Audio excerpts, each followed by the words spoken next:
Good morning to everyone. Welcome to our January edition of our LSAC meeting. We did make a quick change due to weather to make sure this was all virtual, so it is very important that everyone have your cameras on, especially at all times, especially during voting. Be careful with your mute button on and off as when you're voting. Make sure that you turn that on when we're ready to vote. We do have a short agenda items for this month. I'm going to remind you again at the end too, but our next meeting is scheduled for, we've moved that to March 28th at 1 p.m. to try to avoid spring break for so many of us. So again, March 28th, 1 p.m. will be the next LSAC meeting. So we'll go ahead and jump in, and I'd like to welcome Commissioner Glass. We welcome you to our meeting, and we'll give you an opportunity to provide any updates that you see, sir. So I'll turn it over to you. Thank you, Mr. Chair. Good morning, everyone. I'm coming to you from a hotel in Washington, D.C. I'm here for a meeting of several influential groups that are talking about the future of assessment and accountability. So that's an important conversation for us in Kentucky, as we have our L3 districts and other districts that are even not part of the L3 have launched into redesigning assessment and locally configured accountability systems. So really here to kind of see how much daylight is going to be on the horizon for that conversation, how much flexibility might be available. So it's going to be an uphill push, but as I've said before, I don't know the outcome of what's going to happen with our work in this in Kentucky, but I know what will happen if we don't try. That'll be nothing. So I am optimistic. I'm hearing from some groups and individuals that typically are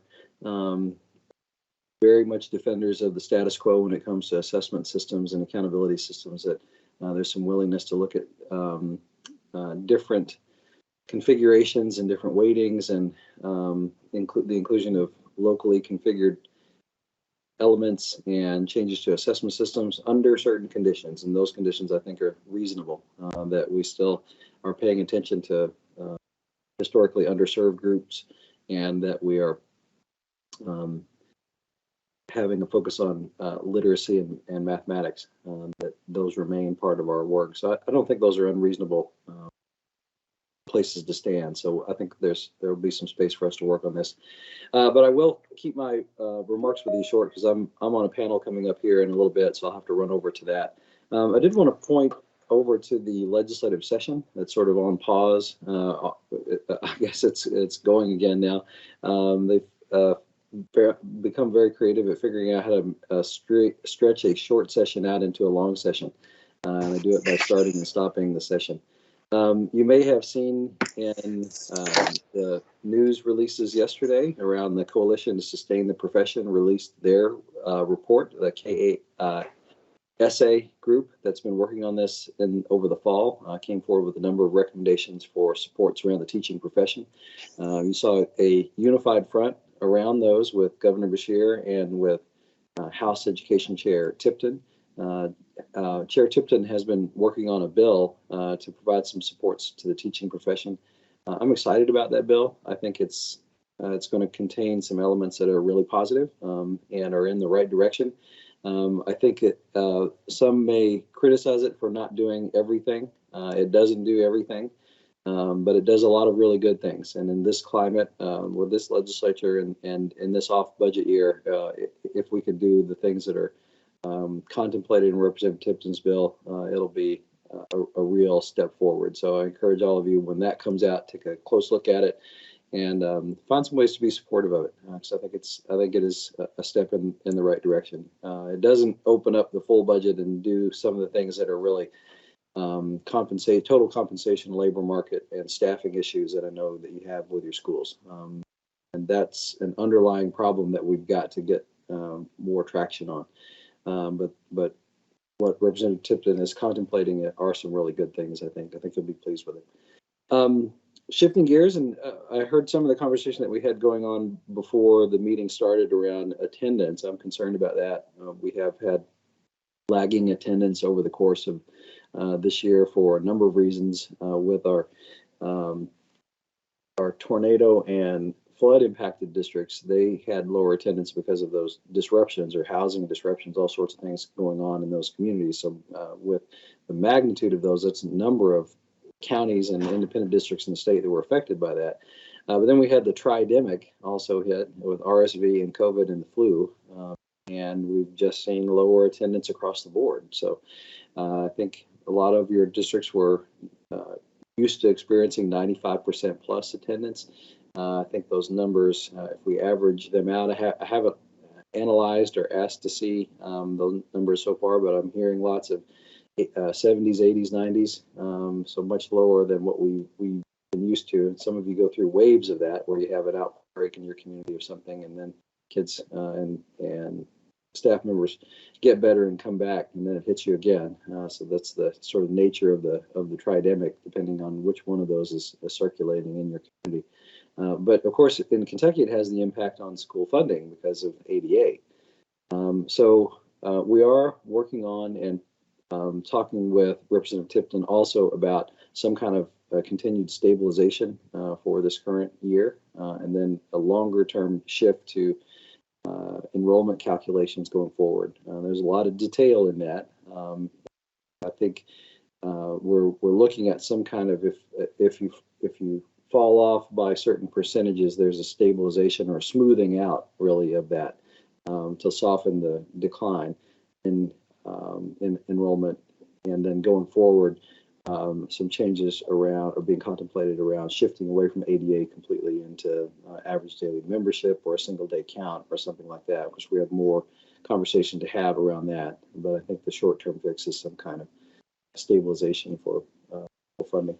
I'll just close up by pointing to the state board coming in next week. So we'll look forward to meeting with them. You may have seen the lawsuit that was filed around charter schools in the state, and some news releases around that. We have received that suit. I'm named in it, and the state board is named in it. And of course, we've made our position clear about how we feel about that legislation, or that statute now. And we are working on our response. As I have mentioned previously, we're not expending extraordinary energy on that response because we believe that there are constitutional questions in the law that need to be settled in the court. And we're basically telling the court that we think that these are good questions, and we look forward to the court resolving them. So I'll stop there, Mr. Chair, and see if there are any questions or feedback that anyone has. And then I'll hop off and move on to my next meeting. Thank you for the time. Oh, you're muted, Mr. Chair. After I made those comments about not muting, so I thank you, Dr. Glass. Any questions for Dr. Glass, please? I do have one follow-up comment. I want to thank the LSAC committee members that were able to attend last night's meeting with the Senate Education Committee. Senator West and several members of that committee.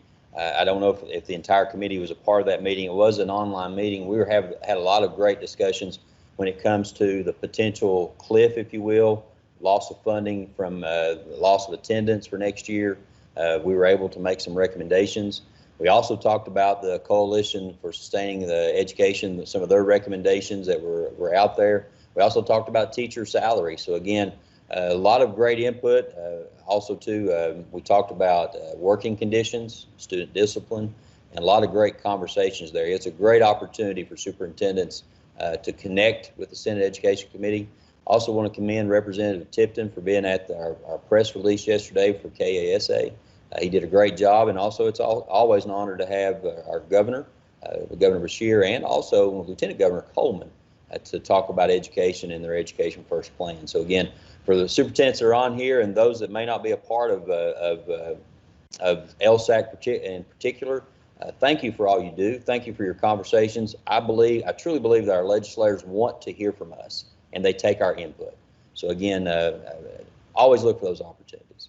That being said, again, Dr. Glass, thank you for being here. We wish you the best of luck conversations and look forward to hearing back some good information about flexibility and accountability when you come back. We'll move on to our second item. I'm sorry, sir. Go ahead. I just said thank you. Oh, thank you, sir. All right, we'll move on to our second item with regulations for review and action. We do have one regulation for our review. As a reminder, the Kentucky Board of Education policy does not require 2 readings of regulations. The board has discontinued the practice of 2 readings unless the board chair determines that additional readings are necessary. The following regulation, although a first reading, will not have a second reading and will require action by the council. So we're going to be looking at amendments to 703 KAR 5270, the Kentucky's accountability system. I'll turn it over to Dr. Hargis and Rhonda Sims. Good morning, Superintendent. It's a pleasure to be with you, and like you, excited to hear the feedback from the commissioner after his meeting in DC today. But today our attention is with sort of what we have in current regulation.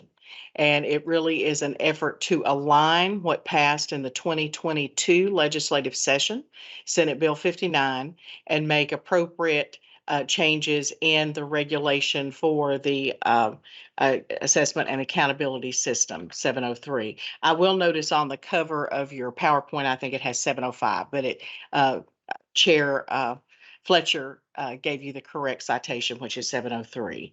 So I would like to move on here to the second slide and just to remind you of a few things that did pass in Senate Bill 59.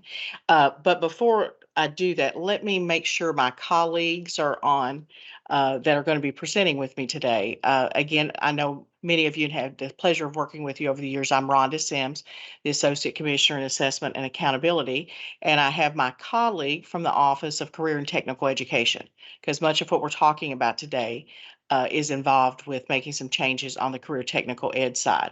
So Associate Commissioner Hargis, are you on camera today? I am, and thank you for that. And I would also like to introduce a couple of our team members in the Office of Career and Tech Ed. We have Reagan Satterwhite, who is our executive advisor, and Scott Usulis, who is our data manager, with us this morning for any potential questions. Great, thank you. So as we move into some highlights for you on this slide, just a reminder that one change that was made with Senate Bill 59 was to remove the 10th grade college admissions exam that had been in statute for quite a number of years, but no funding had been attached to it. Also, there was some addition of post-secondary readiness indicators, and you're going to hear a bit about that today from our CTE partners. In addition, the passage of 59 requires us to make some amendments to the post-secondary readiness measures that are listed in the accountability regulation. So as we move to slide 3, let's take a look at a couple of those changes. Now, we were able in the Office of Assessment and Accountability to make this change and get it into place just based on statutory language for fall 2022 reporting. It was to reduce the number of measures that are required before we indicate a student is post-secondary ready. You may remember that we were at 2 measures and that before Senate Bill 59, you had to show success in a quantitative reasoning or natural science course or assessment, and you had to show success in a written or oral communication. And there were lots of things that could qualify. You can see the list on the first bullet or sub bullet under the second bullet. And you could do combinations of these measures. So really what Senate Bill 59 did with the assessment area is to reduce the number to 1. So no longer do you need this combination language, and you no longer need the language that says you need 2 measures. So we were able to apply that last fall in the data system. So that's already shown up in the accountability reporting, but it had not been changed in our regulation. So now that we need to open the regulation for some more detail with our partners in the Office of Career and Technical Education, we also need to make the change to clean up that language so that the regulation and the statutory language are in good sync with each other. So as we move to the next slide, I believe Associate Commissioner Harris is going to talk to us a little bit about the change in the college in the career and technical education area. Yes, thank you, Rhonda. So this slide outlines the indicators for post-secondary readiness attainment. I'm not going to read those to you. I think you're probably quite familiar with them. But I will say Senate Bill 59 added cooperative learning and internship courses within the post-secondary readiness indicators. So as you can see, the highlighted section states completing a required number of hours or achieving a benchmark within an apprenticeship, cooperative, or internship that is aligned with a credential or associate degree and approved by the KBE after receiving input from the LSAC. So I'd like to turn it over now to Reagan Satterwhite to walk you through the work-based learning supports and committee recommendations. Thank you, Dr. Hargis. And so we'll move on to the next slide, Meredith, please. The Office of Career and Technical Education is very happy that work-based learning is now an indicator for students to show post-secondary readiness. Longitudinal data from KY Stats shows us that students who do complete a CTE pathway that includes a work-based learning experience have better post-secondary and career outcomes than those who do not. We want these experiences to be meaningful and for students to be immersed in a career field that aligns with their pathway rather than them getting out of school just a couple hours early each day. So our office has really ramped up the support and the guidance that we offer to both educators and employers when it comes to implementing this hands-on coursework. The new Kentucky Work-Based Learning Manual is now available on the KDE website. We are very excited about it. This is hot off the press. It was just published yesterday. Currently, the version has a draft watermark, however. We will be able to remove that and publish the final version when the updated program standards for work-based learning regulation becomes effective on March 7th. The new manual was a collaborative effort between internal experts in our office, between principals, work-based learning teachers, coordinators, the Education and Labor Cabinet, and the Office of Apprenticeship. All of the forms in the manual are updated. They've been made fillable. These are the agreements, the checklists, and the employer evaluations. They are all very much more user-friendly than our previous manual. And so accompanying the manual is a series of documents that were designed to support the implementation of a successful work experience. Those resources include a work-based learning FAQ, step-by-step directions for co-op, a sheet that says which type of work-based learning is right for you, and then another one that says roles and responsibilities of all involved in the process. We also now have a state work-based learning coordinator. She is available for technical assistance for teachers and employers or in guidance in making connections between the two. So all of those resources are now published and on the KDE website. And then lastly, I do want to mention that 703 KAR 4041 is being amended to add additional definitions for terms that we use often, which are associated with work-based learning. A proposed version of that amendment is now available, and again, the new reg will be effective in March. All right, so if we'll move on to the next slide. Before we get into the committee's recommendations, I'll share just a bit about the structure of the committee. Both the KDE Office of Career and Technical Education and the KDE Office of Assessment and Accountability created a committee to address the work-based learning indicator. The statute specified that it must include a minimum number of hours, which are approved by the KBE. Members included a superintendent, principals, work-based learning coordinators, and representatives from both OCTE and OAA.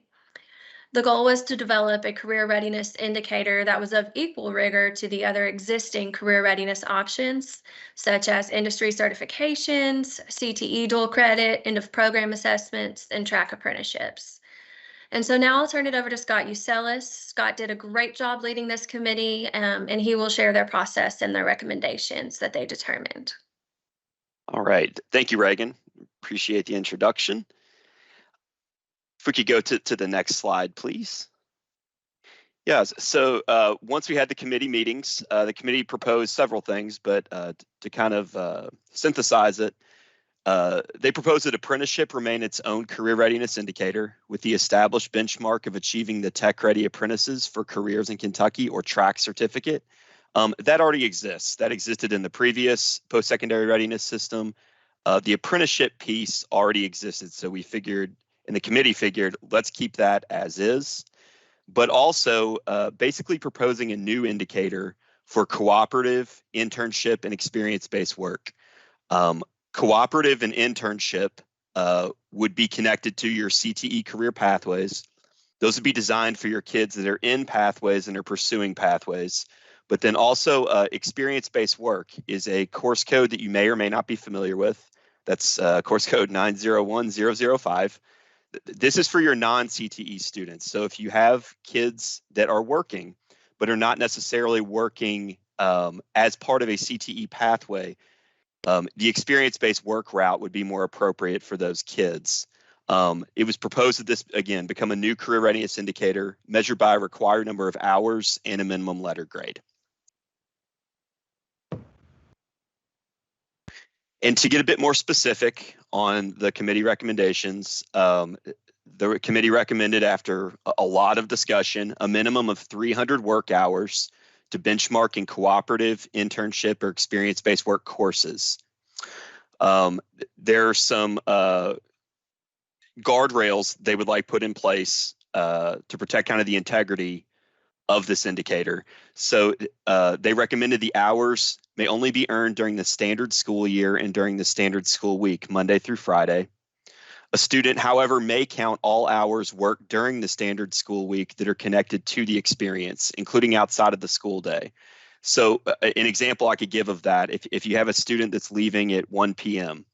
and they're working until 8 p.m. on a school day, you'd be able to count all of those 7 hours, not just say from 1 to 3 o'clock when they would have been released from school. So it was a bit of a compromise there that they are able to potentially count all of the hours they work during a standard school day, during the standard school year. However, part of the hours earned during the standard school week must be reflected in the student schedule on Infinite Campus using an eligible course code. So that goes back to, this must be connected to a course. So that would either be a CTE co-op or internship course code, which are published in our CTE program of studies if it's a career and technical education student that's pursuing a pathway. Or, as I mentioned previously, you would use course code 901005, which is called experience-based work, for those that are not necessarily connected to CTE. So in other words, there has to be a course code for audit purposes that folks will be able to go in and see that the student was indeed enrolled in a course that corresponds with the work-based learning experience. Finally, like experiences may be combined if the experiences are aligned to the same credential or associate degree. That language comes directly out of the law or out of the bill, aligned to a credential or associate degree.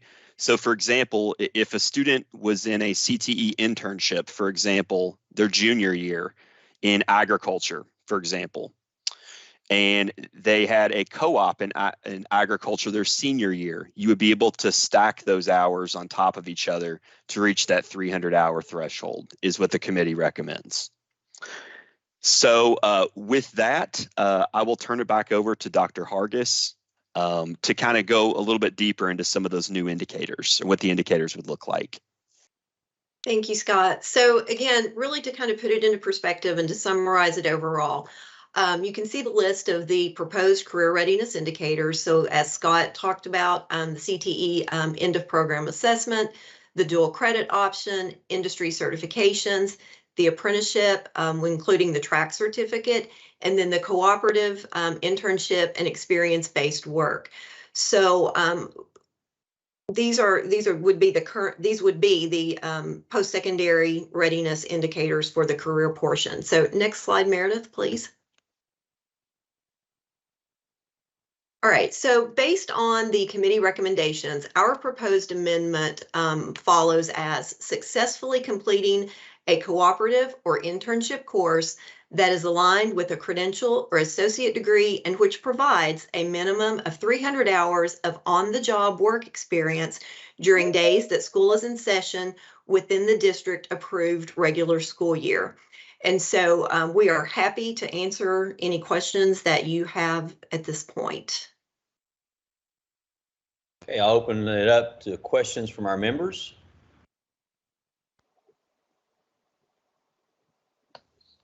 Yeah, Dr. Fletcher, I guess, so was the intention of the 300 hours in the standard school week, was there fear that students or families or someone might try to take advantage of that?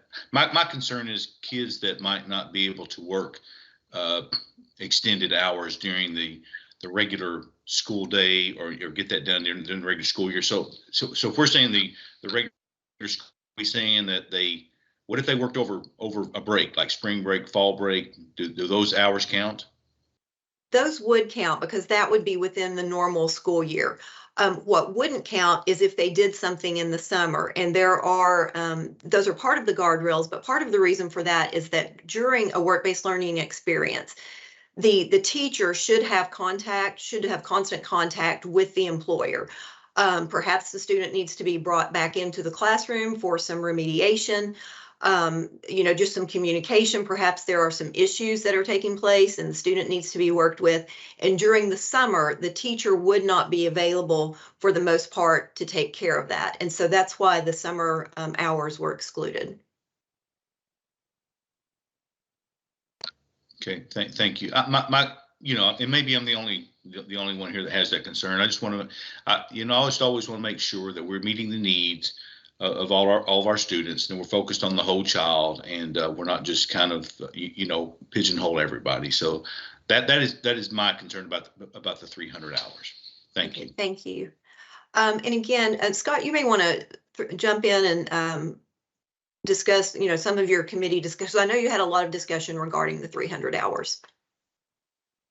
Yeah, the number of hours bounced around quite a bit. It was thought that the 300 hours, if a kid was in an experience for an entire school year, even if they were only doing it during the school day, like if it was an internship, for example, taking place during the school day, they would be able to accumulate enough hours to be able to meet that indicator.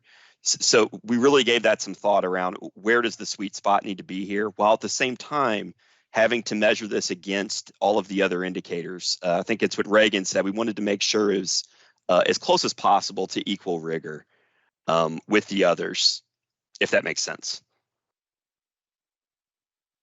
It does, and I thank you for your work on this. I know it's very difficult to please all stakeholders, so I appreciate the work. Thank you. Yes, sir. If I can add, I sat in to several of the committee meetings as well, and they played the numbers. They calculated by the days that students are in per semester, per year, and they went back to that manual, the work-based learning manual, that indicates that students should be in their experience a minimum of 10 hours a week. So at least 2 class periods for an hour long. 5 days a week, and that equals 10 hours a week. And so if you multiply that by the seat time that students are actually in those courses, they're able to easily accumulate those 300 hours, even if they're not working beyond the hours of the regular school day, if they're not even working till 6 or 7 p.m.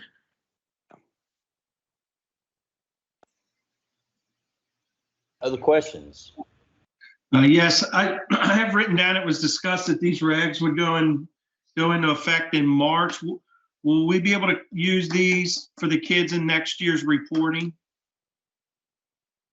Reagan? Do you mean to answer? Or Either one, Scott, I'm happy to. So the regulation that I was referring to that goes into effect on March 7th is not this particular reg. That reg is not the accountability regulation. It is the work-based learning program standards regulation.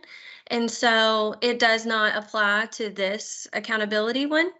These are already in statute. And so we're at this point just making our regulation mirror the statute. And Scott's team has been able to work out that we can already collect data for this indicator and that it is feasible for them to collect it this school year. Yeah, and yes, and all of the other post-secondary readiness indicators that were discussed, industry certification, apprenticeship, et cetera, those are already available, and they have been for several years. And we collected it per Senate Bill 59 last year, as Rhonda was saying, where it was not the 2 measures, but the 1. So for kids that graduated for you last year, cohort 2022, we applied the new accountability measures there. The only change this year would be perhaps having an additional, as Reagan said, having an additional career readiness indicator for co-op, internship, and experience-based work. We are in the process right now, I'll let you know, with Infinite Campus at this moment, and for months, several months, preparing to get this a place for you all to be able to show that kids did in fact pursue this particular career readiness indicator. It is not available yet. It will be later this spring. With Infinite Campus, they're great to work with. It just takes time. It takes a lot of time to get something statewide for data collection purposes. But basically, if this were to go through, there would be a place where you could document the number of hours, the course they took that corresponded with their work-based learning experience, what credential or associate degree it aligns to, et cetera. It would meet all the pieces. It would be a very simple data collection. And that would be the way we would capture that for kids that pursue this for career readiness. Okay. So the short answer is we're hoping, right, Scott? That looks like we got to. If you need a dummy district, we'll help out with you. Okay, and it will. It's been assured to me that it will be done by this spring. You know how things go. Sometimes, I mean, I've had every assurance from them that it will be available. I apologize, it's not available at this point, but it really does take some time to get this there. But once it's there, you will be able to. You can even retroactively go back. Like if you had kids that did this last year that met that indicator, you could go in and fill it in. In other words, it wouldn't have to be a kid that's in it right now. But if you had a senior that's graduating this year that you feel did meet this particular indicator, you could potentially go back and count that for them. Okay. I just know based on our discussion last night at our LSAC, there's Senator Wilson passed this, and if he saw that this was counting, I think that'd be a big help too with dealing with the legislators. So anything we can do to help you, we're more. Yes, sir. Thank you. And I'll just comment as well that our Office of Career Technical Ed does a great job with tracking all of those possibilities and opportunities students have in the career technical area. They then hand that data off to the Office of Assessment and Accountability, and then we report it into your accountability. And Correct. so again, we stand ready as soon as we are able to collect all the pieces. And it just really is one addition to get that into the fall reporting and fall of 22. I'm going to add, if you look at the regulation, the portion that deals with the 300 hours, I had some concerns with the 300 hours, especially as it was stated, may only be earned in the standard school day and the standard school year. But if you look at the regulation, it states that successfully completing a cooperative or internship course that is aligned with a credential or associate degree in which it provides a minimum of 300 hours of on-the-job experience during the days that school's in session within the district-approved regular school year. It doesn't really say standard school day. So I think for me that creates confusion to say that, you know, basically if our school day ended at 3:30, then their work experience had to end at 3:30. But you provide some clarification there. That's right. They would be able to count if it's a Wednesday afternoon at 1 o'clock and they work until 8 p.m. They would be eligible to count all 7 of those hours. It would not end as the school day ends. That's correct. According to the, you know, that was at the committee recommendations. And the other comment I'll make is I was a little worried that 300 hours is too many because if you have students that can only work during the school day, for example, we'll wind up busing kids, then they'll have to be back in time for the bus to leave. You know, 300 hours is a lot of time, and that may be a deterrent or maybe a detriment or an obstacle for our free reduced lunch kids or kids that are high poverty that or need some extra help to be able to accomplish this. So while I'm going to respect the research of the committee, that is my only concern is the number of hours of 300 hours, because if you look at that, that's essentially 50 days. I do like the thoughts of it being at least two hours of work each day. If you think of it that way, that helps kind of spread that out. But I was a little worried about the 300 hours, but I do respect the work of the committee there. Thank you, Chair Fletcher. And, well, and I'll just throw in another, I mean, there was a lot of discussion regarding this because we didn't want it to be unachievable by students, but yet we did feel like it needed the rigor and relevance that the 300 hours would include. So we understand your position on that, and just want you to know that we did take this through a lot of discussion and really tried to weigh it from all angles to ensure that it was going to be equitable for all students to be able to reach. Thank you, Dr. Hargis. Are there any other comments concerning the regulation? I would, Dr. Fletcher, I would like to ask for a little bit more clarity about how the stacking would apply. I think I heard something Sure. about stacking from year to year, how Yes, that sir. works. And then on the same note, I do want to commend you all for the work on this. This is definitely a step in the right direction. So. Thank you. Yes, sir. In terms of the stacking, the best way I could think of to explain it is if they had multiple experiences that were connected to this, say, the same program area. So if I'm talking CTE, agriculture, business, family consumer sciences, information technology, whatever the case may be, if they had multiple work-based learning experiences that align to that, you'd be able to accumulate and add the hours on top of each other. So if, for example, they did an internship, I'll give you a great example. In information technology, a lot of times for internship, we'll have kids that are perform help desk duties for the district.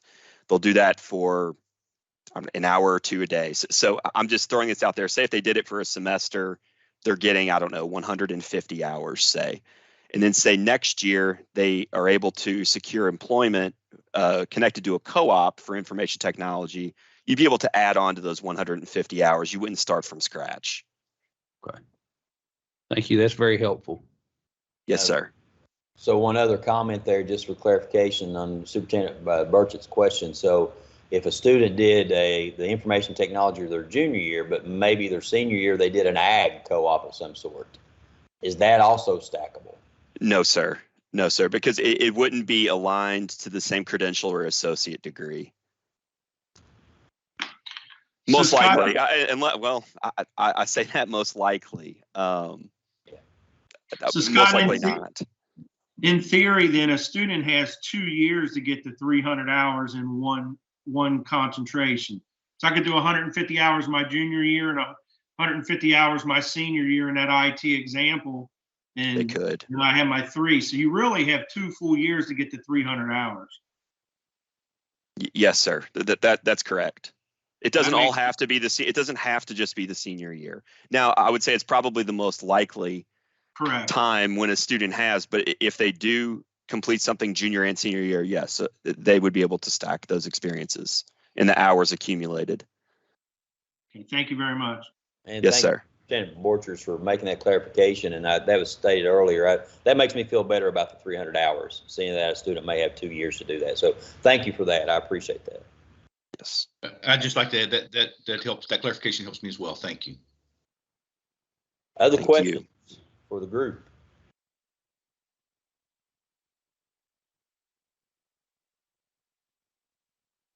Okay, going once, twice. Well, this does require a motion and a roll call vote. Do I have a motion to approve the proposed amendments to 703 KAR 5270, Kentucky's accountability system? So moved, Mike Borchers. I have a motion by Superintendent Borchers. Do we have a second? Second, Will Hodges. We have a second by Superintendent Hodges. Any further discussion? If not, Dr. Brewer, please go through a roll call vote. Kirk Biggerstaff.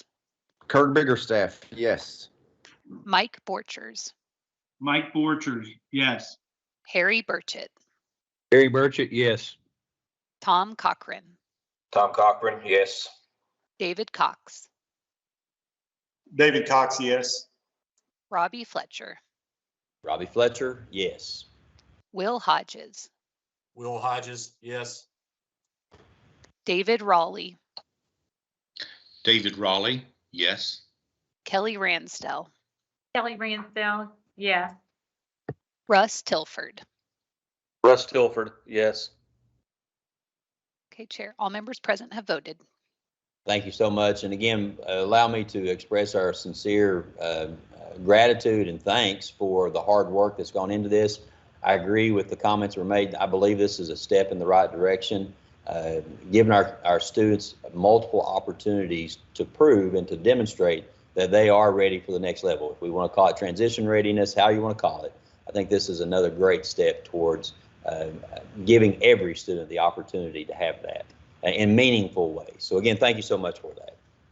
Thank you. Oh, you're very welcome. We're excited to take a moment to celebrate the National Career and Technical Education Month, which begins tomorrow. We welcome back Dr. Hargis and Reagan Satterwhite to share more information about the outstanding CTE opportunities taking place across Kentucky that are helping to prepare the future workforce. Dr. Hargis. Thank you. It's kind of the CTE show today, and we're happy to be part of this. But February is Career and Technical Education Month, and this allows us to raise awareness of how CTE prepares students for college and career success. CTE Month is also a time to celebrate the achievements of our students and all of our CTE partners. Kentucky truly does set the standard for quality CTE at the national level, and we're recognized across the country for our accomplishments. In the 21-22 school year, 71% of Kentucky's high school students participated in CTE, and that's nearly 140,000 students in grades 9 through 12.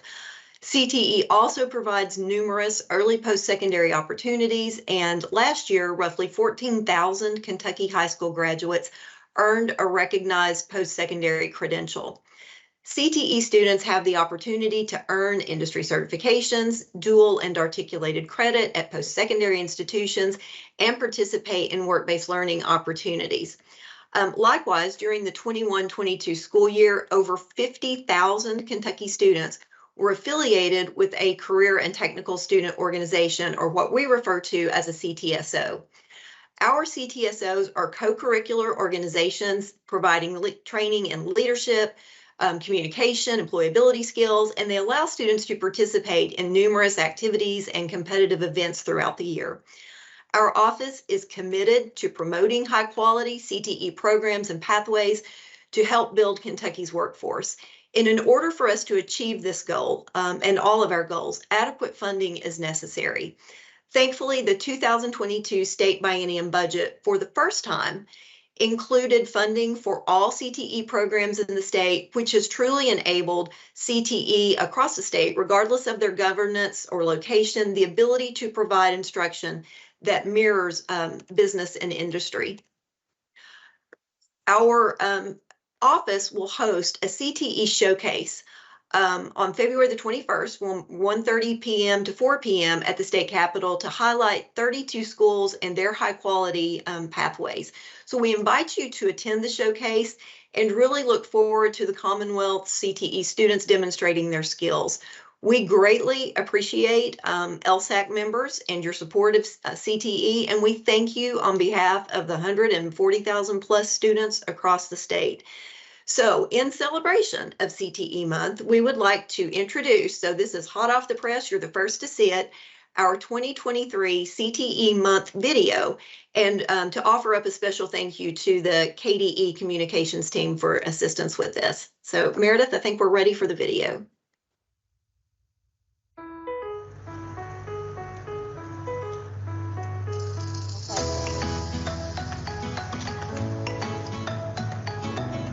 The reason I like coming down here is because it gives us time during school to work on our future and get ready for when we get out of high school. I like electric because I think it, I don't know, it's just a good all-around opportunity to make a good amount of money, and it just seemed really interesting to me.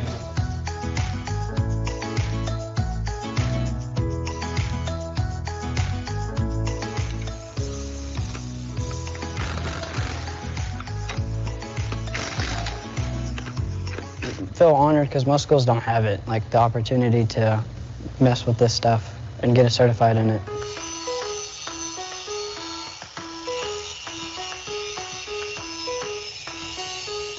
It's needed everywhere, so it's really just like a good job to have, like money-wise, and if you really like doing it, it's fun.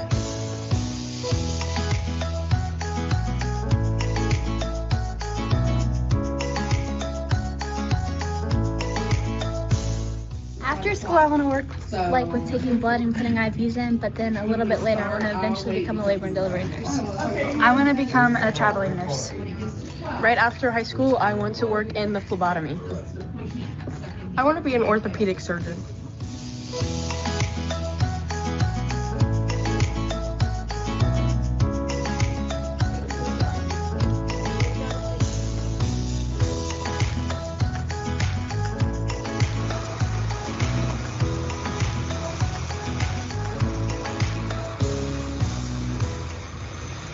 my hope is that as they progress in their careers, that they would also consider coming back to a classroom to prepare future CTE students and to strengthen our programs. Thank you. We're very proud of that. As you can tell, this came straight from their hearts. We just went up to them and said, tell us about CTE and, what do you like about this? And so we're very pleased to be able to share this with you today. And Reagan, do you have anything to add? And I will say our staff has such a wonderful, our department has such a wonderful team. I feel like I work with all of KDE. We have wonderful people, but OCTE staff, we're a family and we're working hard to get these kids where they need to be. Reagan? Yes, I'll just add that if we were going to be in person today, we were planning on giving you guys each some promotional materials with our Empowered brand on it. As we know, anytime we can bring employers and education together, the workforce and the outlook in Kentucky is improved. And so we are so proud of all of the work that the people in their schools are really doing at the ground level. CTE is a hot topic right now among our legislators and our parents. And we can't thank our schools enough for embracing career and technical education and making it what it is today to better our students. And so we'll make sure that we get those materials out to you guys so that you can distribute to your schools. And as always, please reach out to Dr. Hargis or I or anyone in our office. We are both fairly new, so we're happy to be here and happy to connect with you guys, and we'll help in any way that we can.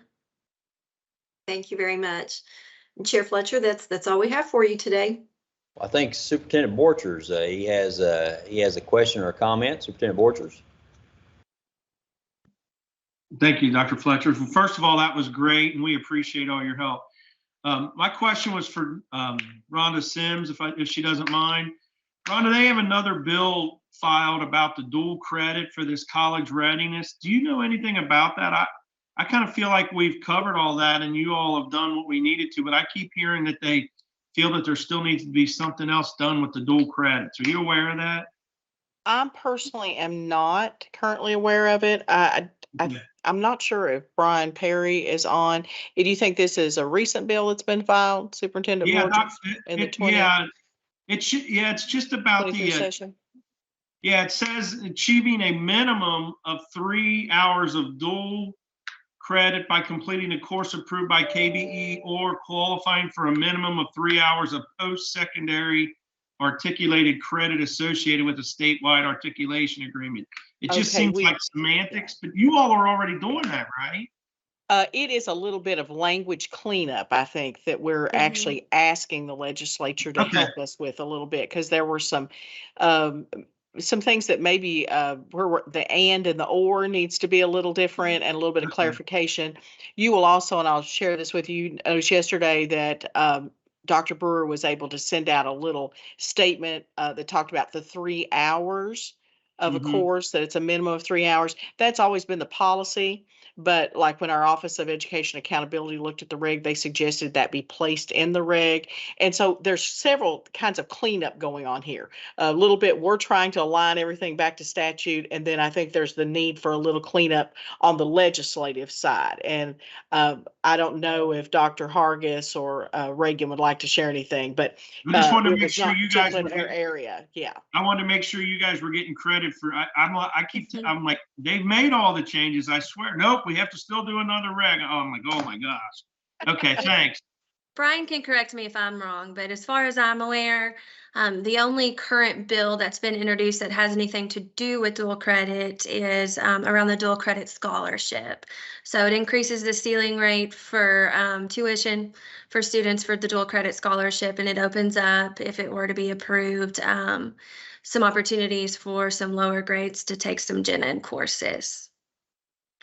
Yeah, so this is an ongoing priority for Chair Tipton. It's a bill that I worked on a lot when I was back at KCTCS.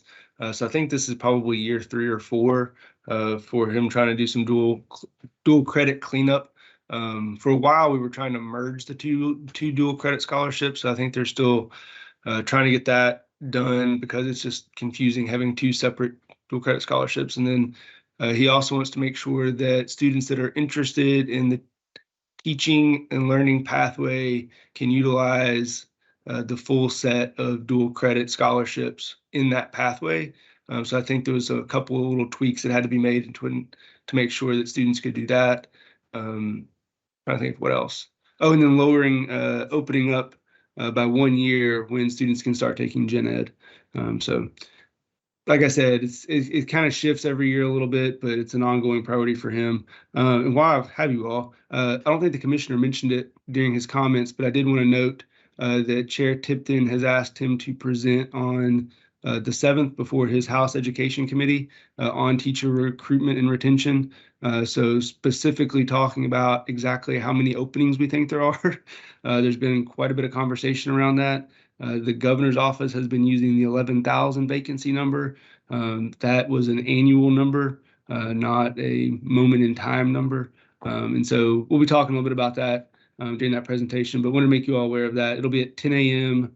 On February 7th, and it should be streamed on KET legislative channel or on the LRC YouTube channel.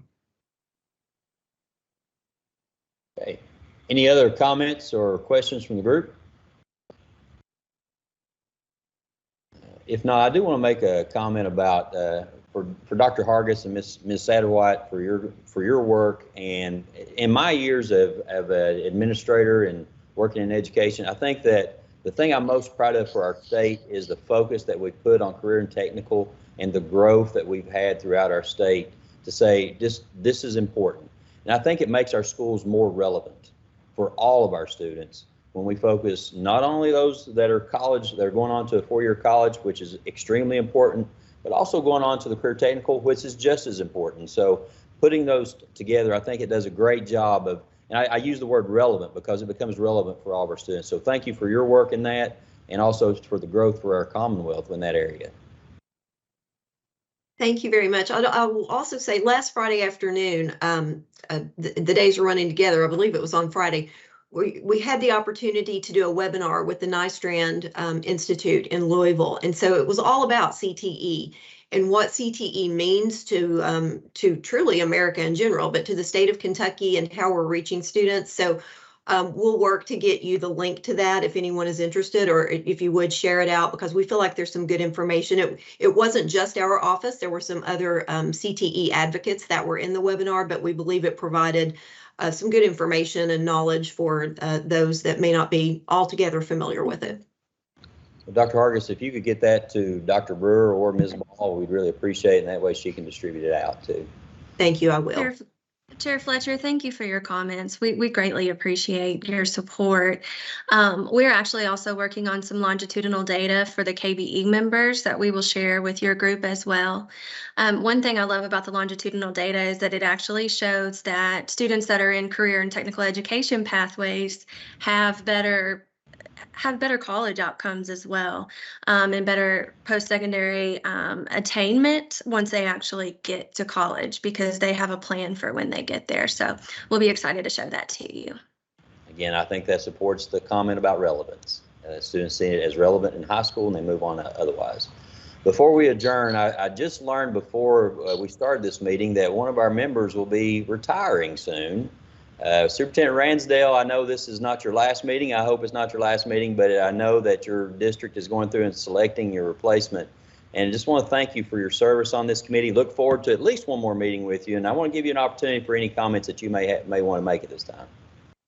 Thank you, Superintendent Fletcher. I think I'll have at least 2 more meetings with you because June 30 is the effective date. But I appreciate the opportunity to serve on this committee and to serve alongside each of you and all the educators across the state, and look forward to finishing strong. And we would expect no less than finishing strong. Ms. Ransdale, I'm sorry, Superintendent Ransdale, you're doing a wonderful job, and we're so thankful to have you part of this group. That being said, any other comments for the good of the group? They have a motion to adjourn. Harry Burchett, I'll make a motion to adjourn. Motion by Mr. Burchett, a second. David Raleigh, I'll make a second. David Raleigh with a second. With that being said, we stand adjourned, and I'd like to thank everyone for another great meeting. Thank you for your questions and your interest, and I hope everyone has a great day and stay safe out there if you're battling the ice storm like so many of us. Thank you so much.